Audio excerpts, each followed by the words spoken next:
A camera used to be a box full of gears, glass, and film, heavy enough to anchor a shelf.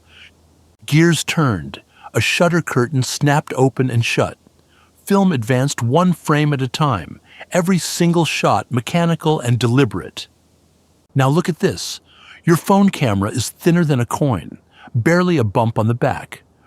No gears inside, no film, no lens that slides in and out.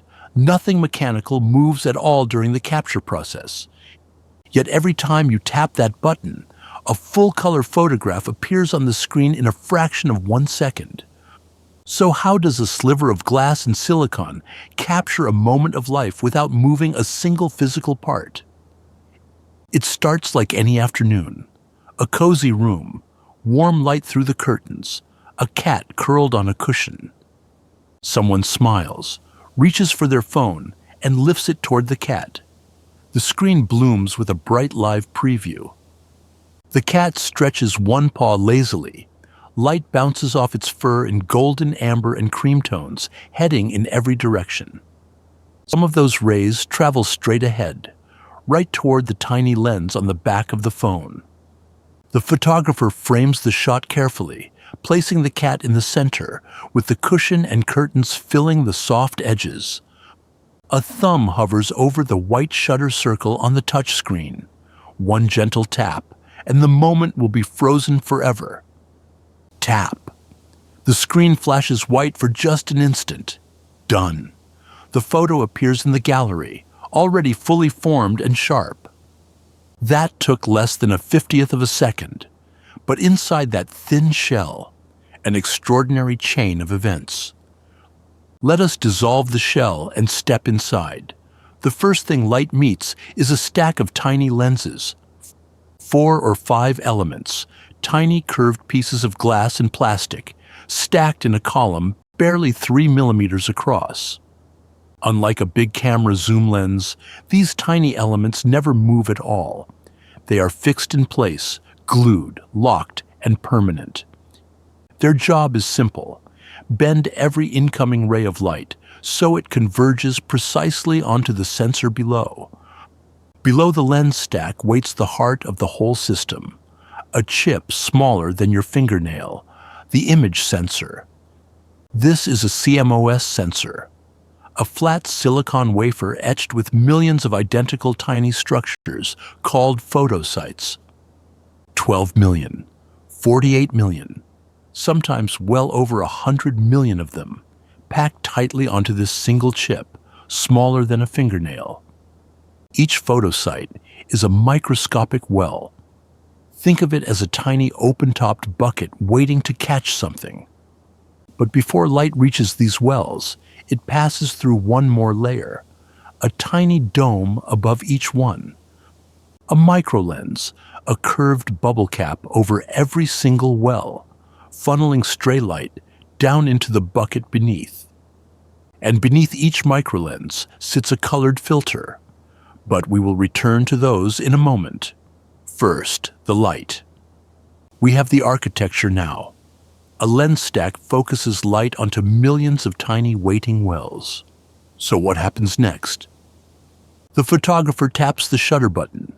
Light from the entire scene floods through the lens stack and lands on the sensor. But what is light, really? It is a stream of tiny particles, photons, each one a speck of energy. Millions of them pouring in every instant, each carrying a tiny parcel of energy from whatever it bounced off. Some photons came from the bright window, some from the cat's dark ear. Each one carries specific information about the scene. Now watch one photon arrive at a single well. It passes through the microlens dome and slips inside the bucket. The instant it hits the silicon floor of the well, something remarkable happens at the atomic level, called the photoelectric effect.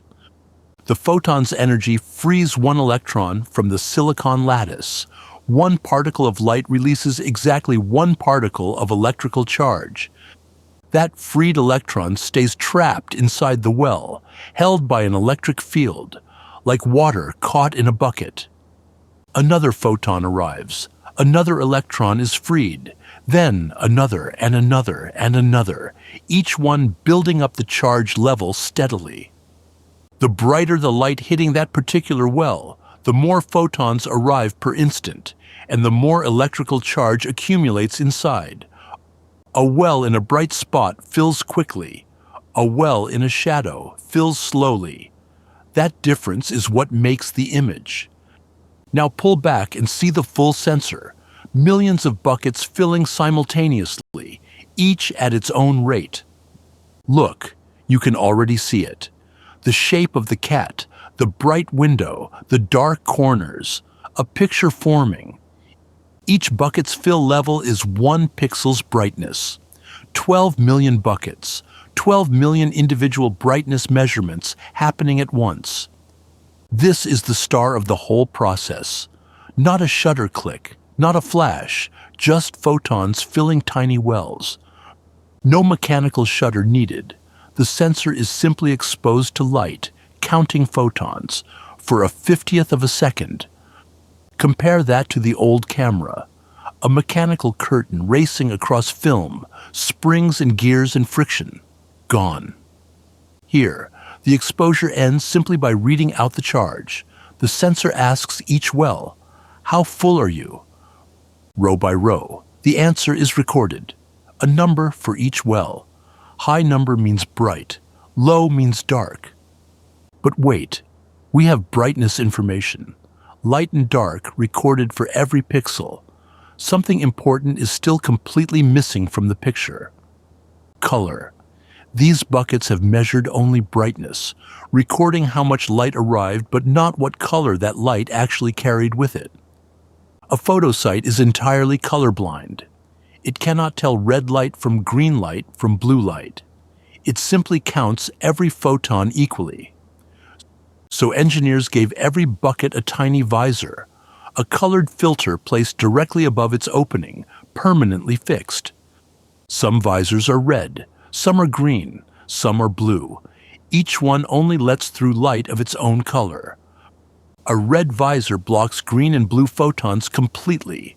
Only red photons pass through and land inside that well. A green visor rejects red and blue. A blue visor rejects red and green. Each bucket sees only one color. Now pull back and look at the pattern these visors make across the entire sensor.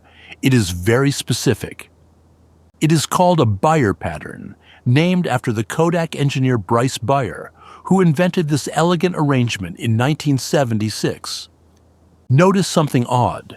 There are twice as many green visors as red or blue.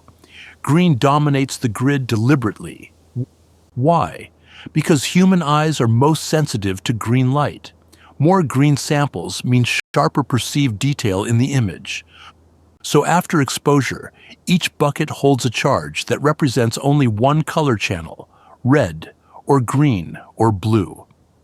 A red filtered bucket might be brimming. It caught plenty of red light from the warm curtain behind the cat. A blue filtered bucket nearby might be nearly empty. Barely any blue light bounced off that warm terracotta fabric. Every bucket tells the truth about its one assigned color, but it knows nothing about the other two colors. That means every pixel in the raw data is missing 2/3 of its color information, quite a large gap. To build a full color picture from this mosaic of single color readings, we need someone very clever, the processor. Meet the processor, the image signal processor on the phone's main chip. Here, it works like a painter. Its task, visit every single bucket, read its one known color, and guess the two missing colors from context. Consider one green bucket. It knows exactly how much green light hit this spot. But what about red and blue? The processor peeks at the nearest red-visored neighbors, the red buckets surrounding this green one on the grid. Those red neighbors are close, often just 1 pixel away. Their red values are nearly the same as this spot's. So the processor averages those neighboring red values and assigns that computed average as this pixel's estimated red channel. Simple interpolation. Then, it peeks at the nearest blue neighbors, averages their values, and fills in the estimated blue channel too. Now that pixel has all three values, red, green, and blue, and from those three, any color can be mixed. This process has a name, demosaicing, turning a mosaic of single-color readings into a full-color image, pixel by pixel. The processor does this for every single photo site, millions of times, in a fraction of a second. Astonishingly fast. And it is only guessing. But the guesses are extraordinarily good because neighboring pixels almost always share similar colors. Only at sharp edges, where colors change abruptly from one pixel to the next, can the guesses sometimes stumble, creating tiny artifacts. Modern processors use clever algorithms that detect edges and adjust their guessing strategy accordingly, reducing those tiny errors to near invisibility. The result is a full-color 12-megapixel image, built entirely from single-color readings and clever mathematics. It is extraordinary computational guesswork. From a mosaic of individual color samples, the processor has reconstructed what your eyes would have seen, the whole scene. All of this, the counting, the guessing, the painting, happened while your thumb was still lifting off the screen. One more mystery remains. Traditional cameras had a mechanical shutter, a physical curtain that opened and closed. Phones do not. Instead, the phone uses an electronic shutter. The sensor simply starts and stops collecting charge. No moving parts needed. More specifically, a rolling shutter. The sensor doesn't read all rows at once. It reads them top to bottom. Each row starts and stops its exposure at a slightly different instant, like reading a book line by line. For still photos, this is invisible. The scene barely changes in a 50th of a second. You would never notice. But for fast motion, a spinning propeller, a strummed guitar string, the rolling readout can create visible wobble distortion. That is the trade-off of removing all mechanical parts, simplicity and speed in exchange for a subtle timing quirk. There is one more trade-off worth knowing. These photo sites are tiny, far smaller than the wells in a big camera sensor. A smaller well catches fewer photons in the same time, like catching rain in a thimble versus a barrel. In bright daylight, both work beautifully. But in dim light, the tiny phone wells struggle. Hence the grain in dark photos. So let us bring it all together. The dinner party version. Your photo is millions of microscopic buckets counting particles of light. Behind the lens sits a chip smaller than your fingernail, covered in millions of wells, each counting the specks. But a bucket cannot tell colors apart. So every well wears a tiny colored visor, red, green, or blue only. Each well knows just one color. Software cleverly guesses the two it is missing by peeking at its neighbors. No shutter, no film, no lens sliding in and out. The whole photo is counting and guessing, done in an instant. The finished image travels from the processor to the screen, and there it is, warm, full of color, alive. All that counting, filtering, and guessing, happening inside a chip thinner than a coin, faster than a blink. A billion-pixel painting made of light and math, captured, processed, and delivered, just 6 inches from your thumb.